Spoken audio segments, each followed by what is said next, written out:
3 years had passed since humanity vanished and the galaxy was dying. Not literally, of course. The stars still burned, planets still orbited, ships still traveled between systems. But something essential had broken when humanity left, and nobody had realized how much they depended on the humans until they were gone. Investigator Bora stood in what used to be the human quarter of Nexus 9, the largest trading station in Council space. The corridors were dark now. Half the systems didn't work anymore. The translation algorithms that allowed 73 species to communicate clearly had started glitching 6 months ago. Nobody could fix them because the humans who designed them were gone, and they'd taken all their technical documentation with them. Another medical facility shut down on Kepler 7, her assistant reported.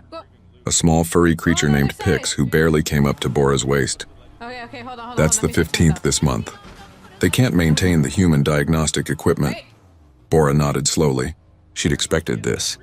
Humanity had spent 3 centuries integrating themselves into every aspect of galactic society. They'd built better hospitals, designed smarter computers, created more efficient farms. Species across the galaxy had adopted human technology because it worked better than anything else. Now that technology was failing, and nobody knew how to fix it. What about the dimensional drive research? Bora asked. Has the science team made any progress? Pix's ears drooped. No. The humans corrupted all their research files before leaving.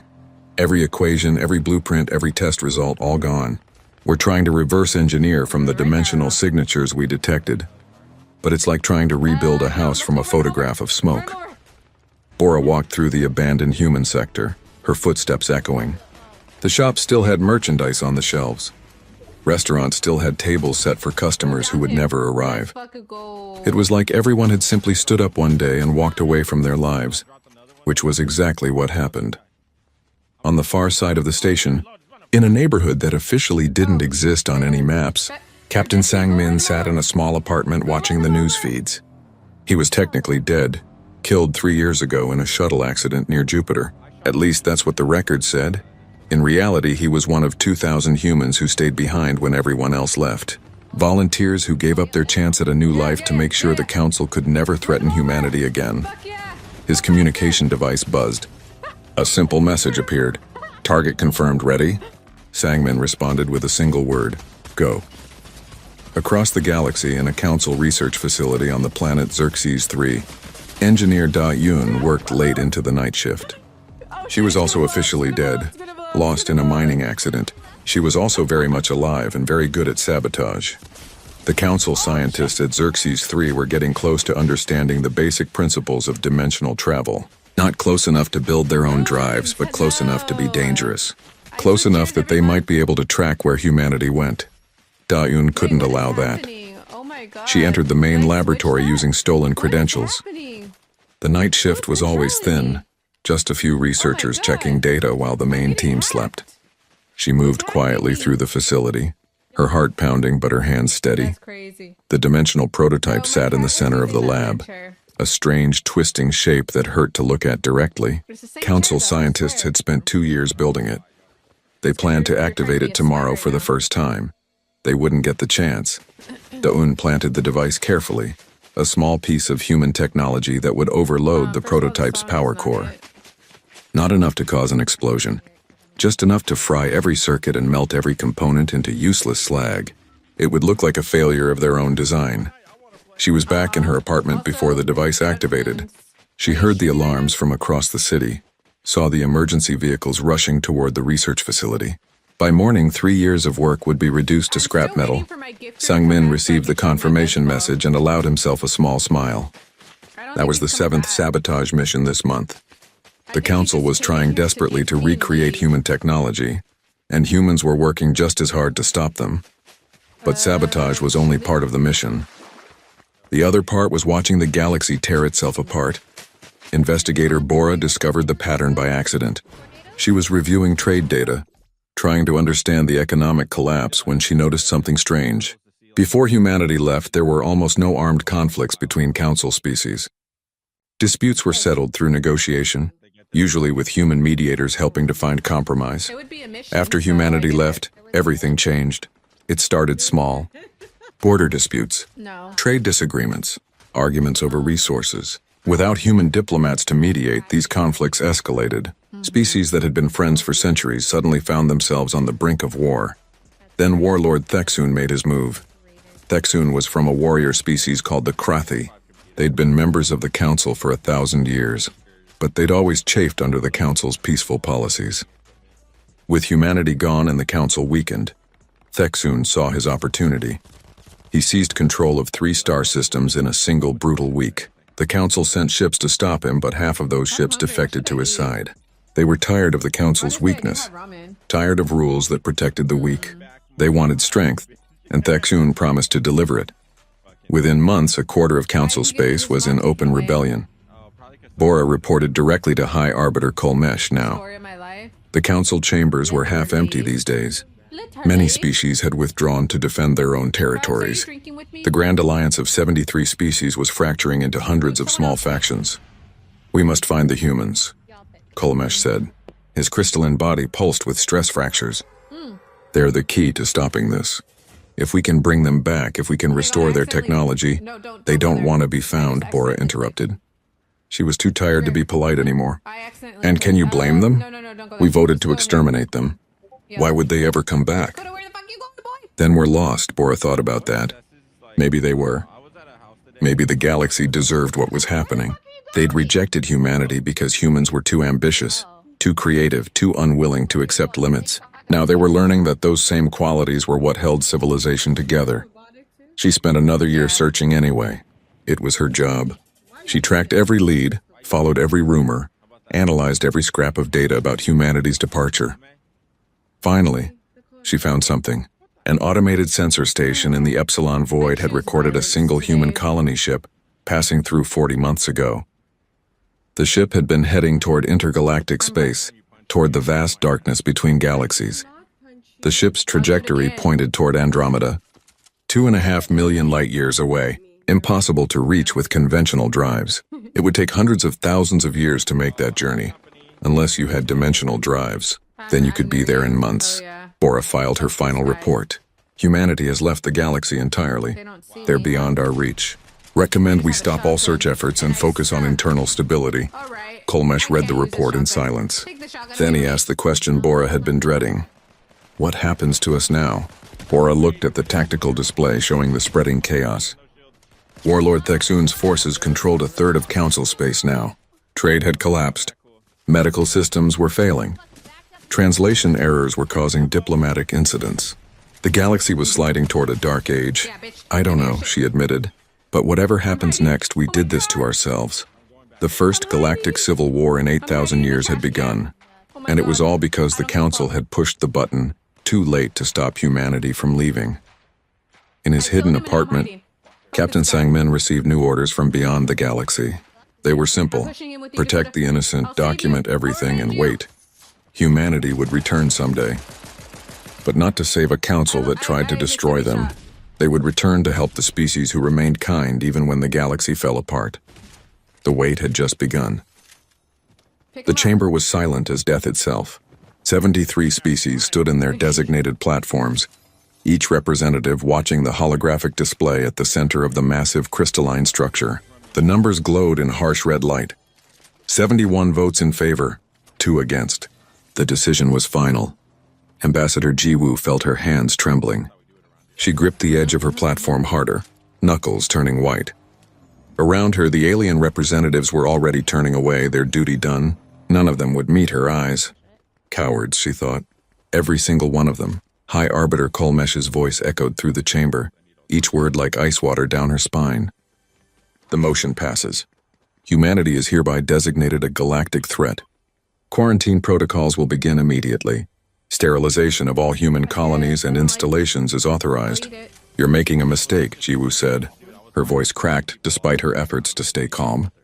"We're not building weapons. The dimensional drives are for exploration only. We want to go beyond the rim to places none of you have ever..." Silence. Kolmesh's crystalline body pulsed with angry light. "We have heard enough human lies. Your species has advanced too quickly. 300 years ago, you were splitting atoms and poisoning your own planet. Now you dare to break the fundamental laws that keep this universe stable? We will not permit it." Counselor Vexthar clicked his mandibles together in what Jiwoo had learned was satisfaction. The insectoid creature leaned forward on his platform. Humans are dangerous, ambitious. They do not respect the old ways. Better to end this problem now before they threaten us all. Jiwoo wanted to scream at them. She wanted to tell them that humanity had worked so hard to earn their place among the stars, that every colony they built was a testament to cooperation, not conquest. That the dimensional technology was meant to take humans far away, not to threaten anyone. But she knew it wouldn't matter. The Council had decided humanity's fate before this vote ever happened. 50 warships were already moving into position around human space. Jiwoo could see them on the tactical display. Red dots converging on the blue markers that represented Earth and her colonies. She had maybe 6 hours before the first ships arrived at Mars Station. Maybe 8 before they reached Earth itself. She thought of her daughter back home. Little Soo-jin would be in school right now, learning about the stars and dreaming of the day she might visit them. Would there even be a home to go back to? Jiwoo activated her emergency communicator, the one reserved for the worst possible scenarios. This is Ambassador Jiwoo to all human territories. Code Black, I repeat, Code Black. They voted for sterilization. You have less than 8 hours. The response came faster than she expected. Admiral Taehyun's face appeared on her private screen, calm despite the death sentence that had just been pronounced. Understood, Ambassador. Protocol Exodus is now active. Exodus? Jiwoo felt confused. What is Protocol Exodus? Something we hoped we'd never need. Taehyun's expression was grim but determined. We've been preparing for this possibility for 50 years. Since the moment we realized the Council would never truly accept us as equals. What are you talking about? The dimensional drives aren't experimental, Jiwoo. They're operational. Have been for 3 years. Every human colony has been quietly building evacuation ships. We're leaving. Jiwoo felt the floor drop out from under her. Leaving?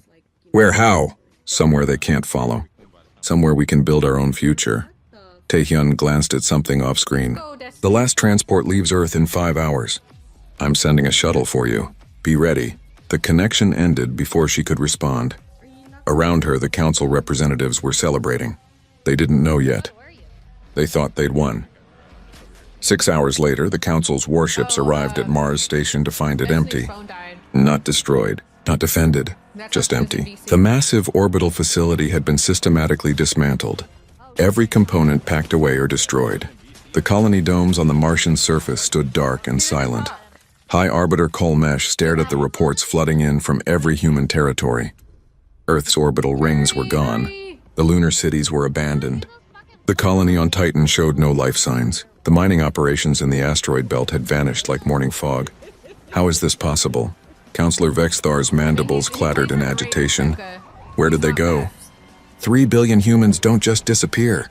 The tactical officer, a nervous six-legged creature from Theta Prime, brought up long-range sensor data. Sir, we're detecting unusual dimensional signatures. Hundreds of them. All moving outward from human space at speeds that should be impossible. Follow them, Kolmesh ordered. Track every signature. We will find where they...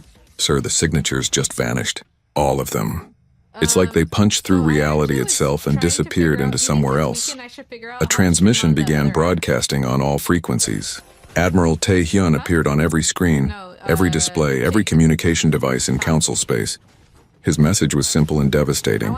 People of the Galactic Council, you have taught us many things during our brief time among you. You taught us that the galaxy is cruel to those who are different, that advancement is seen as threat, and ambition as danger. You taught us that no matter how hard we worked or how much we contributed, we would always be outsiders, always be suspect. We learned these lessons well, so we're leaving. We're taking our technology, our dreams, and our future somewhere you cannot touch them, somewhere we can grow without fear of species who mistake caution for wisdom. Don't look for us. You won't find us. Don't try to follow. Your ships can't go where we're going. Maybe someday, when you've learned that cooperation is stronger than fear, we'll meet again. But that choice is yours to make. Goodbye, Galactic Council. We hope you find the peace you claim to protect. The transmission ended. The council chamber erupted into chaos. Representatives shouted at each other, demanding explanations, assigning blame. Some called for pursuit. Others called for investigation.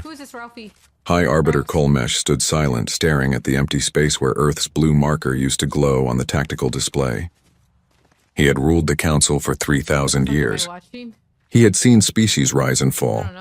He had prevented wars and brokered peace, but he had never seen anything like this. Humanity hadn't fought back. They hadn't pleaded or negotiated. They had simply left, vanishing into the dark spaces between galaxies like ghosts fleeing the dawn. And in their absence, they had left a question that would haunt the council for decades to come. What happens to a galaxy when the species that held it together decides to leave? The answer would come soon enough, but not in any way the council expected. The button had been pressed too late. Humanity was already gone.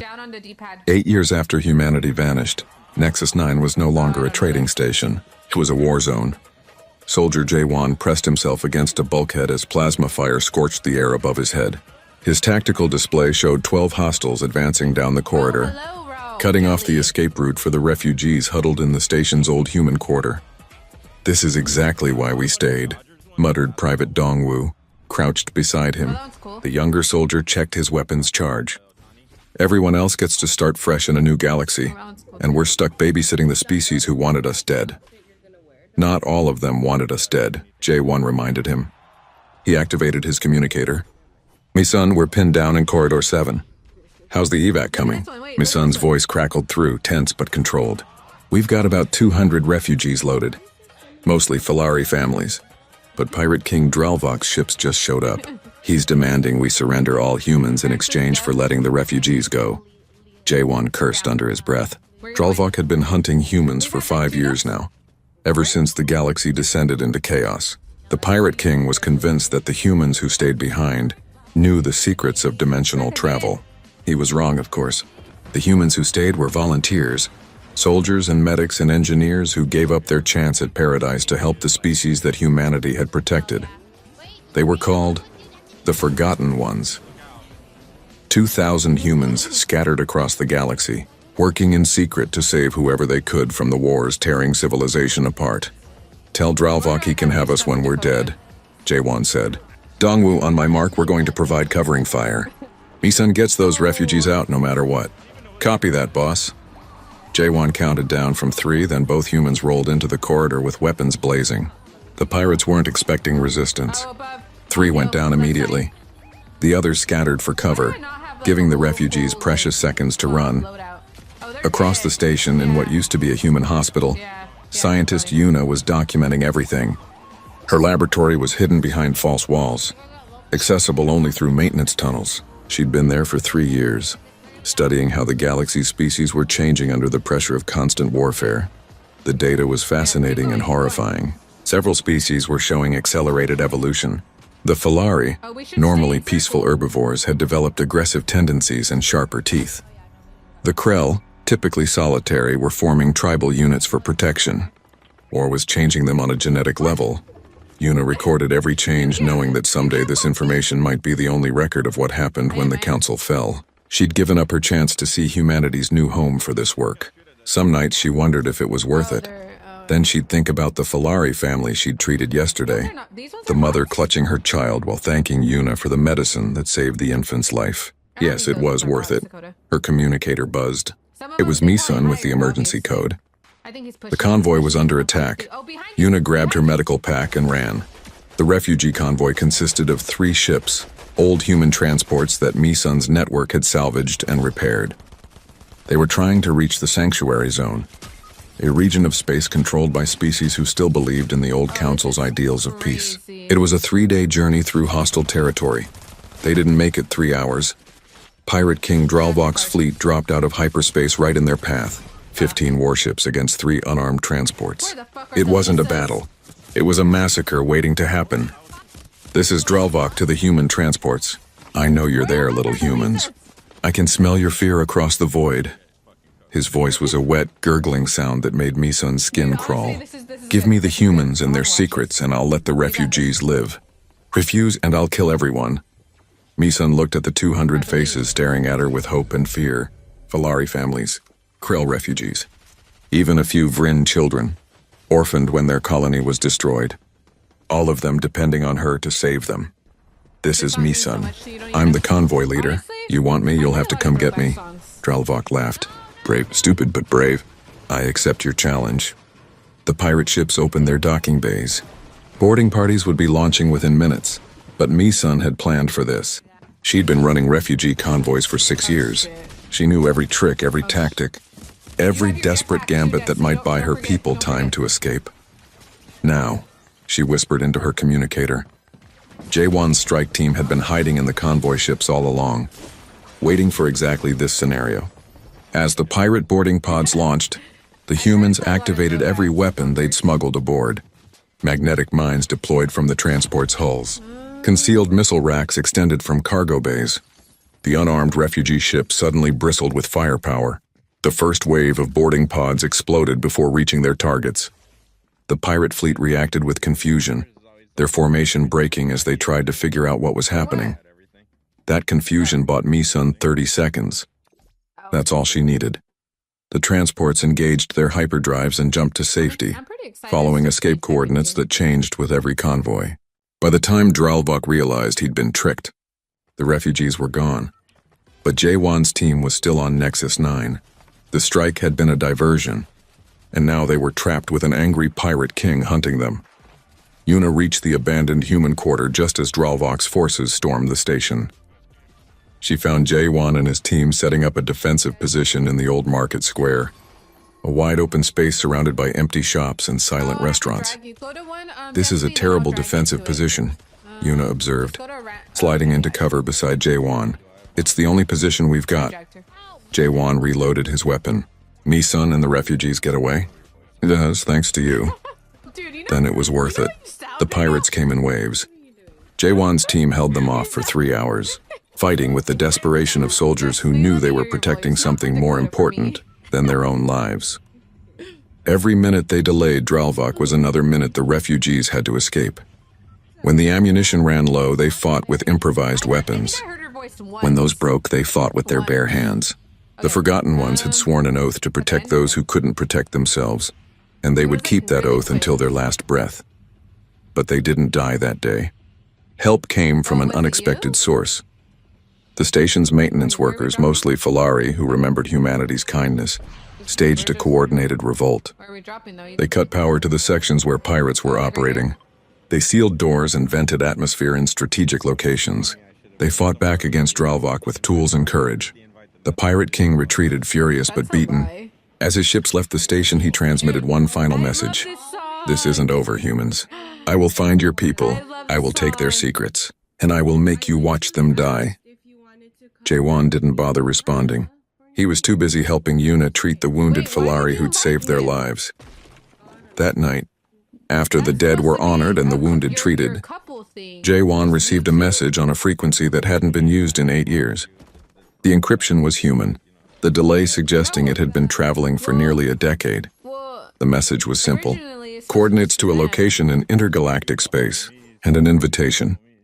"For the Forgotten Ones, you have sacrificed enough. Come home, come find us. The galaxy made its choice, but you don't have to suffer for it. Follow these coordinates. We'll be waiting. Admiral Tae-hyun." Jaewon gathered his team and showed them the message. Dongwoo immediately wanted to leave. "We've done enough. Let's go join our people and leave this mess behind." But Mi-sun shook her head. "If we leave, who protects the refugees? Who helps the species that showed us kindness? We're the only thing standing between them and people like Dralvok." Yuna agreed. "Our people left to build a better future. We stayed to prove that humanity's ideals survive even in the darkest times. If we abandon that now, what was the point?" Jaewon looked at each of them, seeing the exhaustion but also the determination. They were tired. They were scared. But they were still human, still driven by the compassion that made humanity special. "We stay," he decided. "We keep helping. We keep fighting. And someday, when this galaxy is ready for peace again, we'll have been the ones who kept that dream alive." The team agreed. The Forgotten Ones would continue their work, protecting the innocent and preserving hope in a galaxy tearing itself apart. But Jaewon kept the coordinates. Someday, when their work was done, they would follow humanity home. Until then, they had a duty to the species who remembered that humans were more than their technology. They were the best hope the galaxy had left. The weapon's fire never reached the eternal hope. A shield appeared between Vokrath's warship and the refugee vessel, a wall of shimmering energy that absorbed the plasma bolts like water into sand. Then ships materialized from nowhere, dozens of sleek vessels appearing in perfect formation around the battered refugee ship. They were human ships, but unlike anything from the old Milky Way. These were built with technology 40 years more advanced, shaped by minds freed from council restrictions. They moved like living things, graceful and deadly. Commander Vokrath stared at his tactical display in shock. His single warship faced a fleet of 30 vessels, each one radiating power signatures that dwarfed his own. He'd expected to find scattered human refugees. Instead, he'd found a civilization that could crush the entire council fleet without effort. A transmission opened on all frequencies. The voice was old but still strong, carrying authority earned through decades of leadership. Commander Vokrath, this is Admiral Taehyun of the New Terran Federation. You have pursued innocent people across 2 million light-years. You have threatened those seeking sanctuary. Stand down or I will consider your actions an act of war. Vokrath's mandibles clicked with fury. You abandoned the galaxy. You ran away like cowards. I've come to deliver justice for your crimes. Justice? Taehyun's laugh was bitter. You voted to exterminate us for the crime of being ambitious. We left to survive. That's not cowardice. That's wisdom. The human fleet hadn't moved, but Vokrath could feel their weapons locked onto his ship. He was outmatched, outgunned, and 3 days from the nearest reinforcements that would never come. He powered down his weapons. Aboard the Eternal Hope, Navigator Dongha couldn't believe what he was seeing. Through the viewports, massive orbital structures filled the sky, Dyson swarms harvesting stellar energy, shipyards building vessels the size of cities, space stations that looked like works of art, and everywhere ships moving with purpose and confidence. Humanity hadn't just survived, they'd thrived. A shuttle approached from the nearest orbital platform. It docked with the Eternal Hope gently and the airlock cycled open. An old man stepped through, leaning on a cane but standing straight with dignity. Admiral Taehyun looked at the 200 exhausted faces staring at him. Humans who'd been children when the Exodus began, now middle-aged, aliens from a dozen species who'd given up everything to follow humanity into the unknown. Children born in the void who'd never seen a planet. Welcome, he said simply. Welcome home. Observer Rin started crying. She'd been born on the ship, 25 years old now, and seeing her first human who'd actually been to Earth. Around her, others wept too. Relief, joy, exhaustion, and hope all mixed together in tears. Over the next weeks, the followers were brought into New Terran space. They saw wonders they'd only dreamed about. Planets being terraformed into gardens, cities built with technology that seemed like magic. And everywhere, humans working alongside new alien species from Andromeda, building together as equals. President Hyojin met with the followers in the capital city of New Terra, a massive orbital habitat built around 3 suns. She was young for a president, only 50, representing a generation born in Andromeda who'd never seen the Milky Way. You brought us news of the old galaxy, Hyojin said, reading the reports the followers had compiled. The civil wars, the collapsing infrastructure, the millions dead from conflicts and failing technology. This is worse than we feared. Tashen stepped forward, her feathers trembling. Madam President, my people are dying from a plague that human medicine could cure. I came all this way to beg for help. Please. I know humanity doesn't owe us anything, but we'll help. Hyojin interrupted. Of course we'll help. That was never in question. Tashen collapsed in relief. Across the room, other followers from desperate species felt the same hope. Humanity would help. Despite everything the Council had done, humans would still help. But the question remained, how much help, and at what cost? The debate raged across New Terran space for months. Some argued humanity should stay isolated, let the old galaxy solve its own problems. Others insisted that helping was humanity's moral duty. The Federation was split down the middle. Admiral Taehyun, now 90 years old and living his final days, called for a constitutional assembly. Every human settlement sent representatives. The Andromedan species humanity had befriended sent observers. Even Commander Vokrath was allowed to attend, under guard and stripped of rank. The old admiral addressed the assembly with the weight of history in his voice. 43 years ago, the Galactic Council voted to destroy us. They feared our ambition, our refusal to accept limits, our determination to reach higher, so we left. We came here to build a society free from their fear and restrictions. We succeeded. Look at what we've built. Technology the Council said was impossible. Alliances with new species based on respect, not fear. A civilization that proves humanity's potential when we're free to pursue it. But here's the truth that the Council never understood. Our ambition was never about conquest. It was about possibility. We wanted to explore, to create, to help. The Council saw that as dangerous because they'd forgotten what civilization is supposed to be. Now the old galaxy is dying because they lost what we represented. Hope, innovation, the belief that tomorrow can be better than today. We have a choice.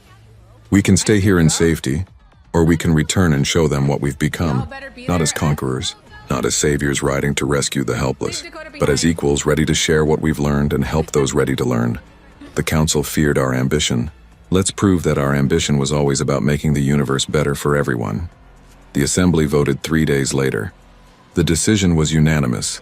Humanity would return. Dr. Hannah, now 87 and still researching despite her age, unveiled the key discovery. The new Terran Federation had perfected dimensional travel.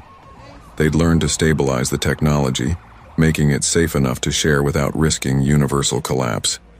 We can teach this to any species ready to use it responsibly, Hannah explained to the Assembly. We can help rebuild the infrastructure that's failing. We can provide medical technology, agricultural systems, and diplomatic mediation, everything the galaxy lost when we left. But they wouldn't do it alone. The Andromedan species humanity had befriended over 40 years offered to help. They'd send ships, resources, and expertise. Together, they would return to the Milky Way not as one species, but as an alliance of civilizations united by cooperation. The humanitarian fleet began assembling. Hundreds of ships, human and Andromedan, loaded with medicine, technology, and hope. The journey back would take months even with dimensional drives, but they were ready. Ambassador Rin, the woman who'd been born in the void, was chosen to lead the diplomatic mission. She'd never seen the Milky Way, but she carried the hopes of 2 galaxies. Commander Vokrath watched the preparations with broken pride. He'd spent 15 years hunting humanity, convinced they were the galaxy's greatest threat. Instead, he'd found a civilization that put his own to shame. President Hyojin visited him in his quarters. You can return with us. Tell the Council what you've seen. Help them understand that cooperation is stronger than fear. Vokrath looked at the human leader, seeing wisdom that his own council had lacked. Why show mercy to someone who tried to destroy you? Because mercy is what makes civilization worth preserving, Hyojin replied. The Council tried to destroy us because they were afraid. Fear makes people do terrible things. But we're not afraid anymore. We're ready to help the galaxy heal. The fleet launched 3 months later, a armada of hope jumping toward home. Admiral Tae-hyun watched from his quarters on New Terra. He was too old to make the journey himself. His body was failing, kept alive only by medical technology, but his spirit soared as he watched the ships disappear into dimensional space. Observer Rin stood beside him, holding the old man's hand. Will they accept our help? She asked. Some will, others won't, but that's not what matters. Tae-hyun smiled, looking at the young woman who represented everything humanity had become. What matters is that we tried. The Council said we were too ambitious. They were right. We are ambitious. Ambitious enough to cross galaxies. Ambitious enough to build new civilizations. And ambitious enough to return and help the people who tried to destroy us. That's what makes us human, not our technology, not our ships, our compassion, our refusal to give up on making things better. The Council feared that ambition, but ambition is what the universe needs most. The old admiral closed his eyes, content. He'd led humanity's exodus from certain death. He'd guided them to a new home. And now he could rest knowing that humanity's story wasn't over. It was just beginning again. In the Milky Way, the Forgotten Ones received a message transmitted across the galaxy. Soldier Jae-won read it with tears streaming down his face. We're coming home. Hold on. Help is coming. This time we come as equals, ready to build together what we couldn't build before. The new dawn begins today. Jae-won looked at his team, the humans who'd sacrificed 40 years to protect the innocent. We did it. We kept the dream alive long enough. The galaxy was about to learn that humanity's greatest ambition was never conquest. It was hope. And hope, once kindled, can never truly be extinguished. 15 years after humanity vanished, a single ship drifted through the void between galaxies. The eternal hope wasn't much to look at. She'd been built from salvaged parts with engines that rattled and life support that wheezed like an old man climbing stairs. But she was flying, and that's all that mattered to the 200 souls aboard. Navigator Dong-ha sat in the pilot's chair, watching the navigation display with tired eyes. The journey from the Milky Way to Andromeda was supposed to be impossible. Without dimensional drives, it would take millions of years at conventional speeds. Even with the fastest hyperdrives the galaxy could build, they were looking at a 30-year journey. They'd been traveling for 15 years already. Halfway there. Course correction in 3 minutes, announced Echo, the ship's AI companion. Echo had been designed by humans before the Exodus, an advanced artificial intelligence programmed to preserve human culture and knowledge. We're still following the dimensional wake signatures, but they're getting fainter. Dong-ha nodded. Humanity had left breadcrumbs for anyone brave enough to follow. Faint traces of dimensional travel, scattered supply caches hidden in deep space, and encrypted messages pointing the way forward. It was like following a trail through a dark forest, hoping you didn't get lost. Behind him, observer Rin was teaching a class of children in the ship's common area. Rin had been born on this ship 7 years into the journey. She'd never seen Earth or any planet. Her whole life had been corridors and recycled air and the endless black of intergalactic space. Today we're learning about old Earth, Rin said to the dozen children sitting cross-legged before her. Half were human. The other half were aliens from species who'd chosen to follow humanity into the unknown. Can anyone tell me what the sky looked like? A small Falari child raised her hand. Blue, because of the atmosphere scattering light. That's right, Rin smiled. She'd learned about Earth's blue sky from Echo's lessons, from old videos and photographs. She'd never seen it herself, but she dreamed about it every night. And what about the oceans? Water, shouted a human boy. So much water you could see it from space. Rin felt a pang of longing. She'd never seen an ocean, never felt rain, never walked on ground that wasn't metal deck plating. But someday, if they reached humanity's new home, maybe she would. In the ship's medical bay, Dr. Heywan was treating Tishen, an avian scientist from a species called the Kexlar. Tishen's people were dying from a plague that swept through their worlds 2 years after humanity left. Human medical technology could have cured it easily, but the humans had taken that technology with them. So Tishen made a choice. She gathered her research, said goodbye to her dying world, and joined the followers. That's what they called themselves. The coalition of humans and aliens making the impossible journey to find humanity. They were following hope across 2 million light-years of empty space. The medicine is helping, Heywan said, checking Tishen's vital signs. But we're running low on supplies. We have enough for maybe 3 more years. Then I'll pray we find them in 2, Tishen replied. Her feathers rustled with what Heywan had learned was anxiety. My people are dying. Every day we delay is another 1,000 dead. Heywan wanted to promise they'd make it in time, but she'd learned not to make promises she couldn't keep. Space was vast and uncaring.